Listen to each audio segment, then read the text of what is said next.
Hello दोस्तों, इस YouTube channel में आपका स्वागत है। दोस्तों, आप सभी को तो पता ही होगा कि हिंदू धर्म के अनुसार गाय को माता का दर्जा दिया गया है। इसीलिए इन्हें लोग गौ माता भी कहते हैं। संसार में इनका जन्म मानव जाति के कल्याण के लिए हुआ है।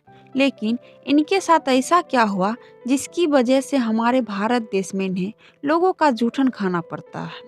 हिंदू धर्म ग्रंथों में गाय को इतनी उच्चतम प्रधानता दी गई है कि जिससे गौ माता को जब घर में रसोई बनती है तो सबसे पहले रोटी गाय के लिए ही निकाली जाती है। दोस्तों, अब सवाल ये आता है कि जब गौ माता को सभी का जूठन खाना पड़ता है तो उन्हें रसोई की पहली रोटी क्यों दी जाती है। दोस्तों, अगर आपका इसका रहस्य जानना है तो मेरे चैनल को सब्सक्राइब करें एवं साथ में बेल आइकन दबाना न भूलें। तो चलिए इसका रहस्य जानते हैं। एक बार की बात है, जब भगवान शिव और माँ पार्वती समुद्र के किनारे घूमने गए तो भगवान शिव जी के मन में एक शरारत आई। उन्होंने कहा कि देवी पार्वती, मुझे अचानक आवश्यक काम से जाना पड़ रहा है। मैं कार्य पूर्ण करके तुरंत आता हूँ। आप मेरी यहीं पे प्रतीक्षा करें। असल में शिवजी पार्वती को परेशान करना चाहते थे। यही छेड़खानी ठिठोली शिव पार्वती के दाम्पत्य जीवन को सबसे अनमोल सीरा है। यही उनकी कहानियों का सबसे रोचक और रसमय बनाता है। तब पार्वती जी ने शिवजी की बात मानकर अकेली ही तट पर बैठकर उनकी प्रतीक्षा करने लगी। कुछ घंटों बाद माँ पार्वती इधर उधर देखी, लेकिन शिवजी नहीं आए। इसी तरह शाम हो गई। उस दिन तीज की तिथि थी। जब रात तक शिवजी नहीं लौटे तो देवी पार्वती ने क्या किया, उसी तट पर ही रेत की शिवलिंग का निर्माण किया और वहां पर आसपास उपलब्ध सामग्री से रात भर शिवजी के लिए निर्जला निराहार व्रत का संपूर्ण किया। भगवान शिवजी सूक्ष्म रूप से वहीं उपस्थित थे और वह हर गतिविधियों को देख रहे थे। सुबह होने पर पार्वती ने समुद्र के रेत के शिवलिंग और पूजन सामग्री का विसर्जन कर दिया। इसके थोड़ी ही देर बाद शिवजी प्रकट हो गए और बोलने लगे कि देवी पार्वती, आपने कल तीज की तिथि पर मेरी पूजा नहीं की। पार्वती जी ने कहा, स्वामी, मैंने पूजा की है और सभी सामग्री अभी अभी विसर्जित की है। पर शिवजी अभी भी पार्वती के साथ और ठिठोला करना चाहते थे।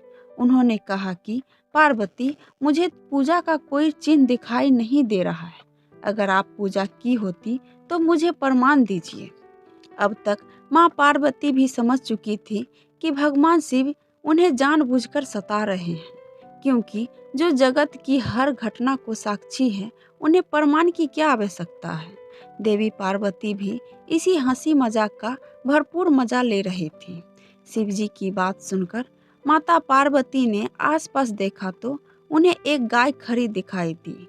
उन्होंने शिवजी से कहा कि ये गाय मेरी साक्षी है।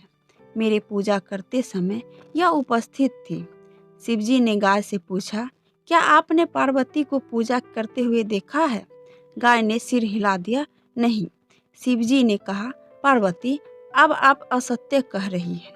देखिए, गाय ने आपकी गवाही नहीं दी है। शिवजी के सामने स्वयं का अकारण झूठा साबित होना पार्वती सहन नहीं कर पाई। उन्होंने उसी वक्त गाय को श्राप दिया कि तू दिव्या जन्मा है, जगत कल्याण के लिए प्रकट हुई है, इसीलिए जनहित के लिए तेरा गुण यथावत रहेंगे। किंतु जिस मुंह से तूने झूठी गवाही दी है, उसे दंड भुगतना होगा। झूठ बोलने के कारण अब से झूठन ही तेरी आहार होगी।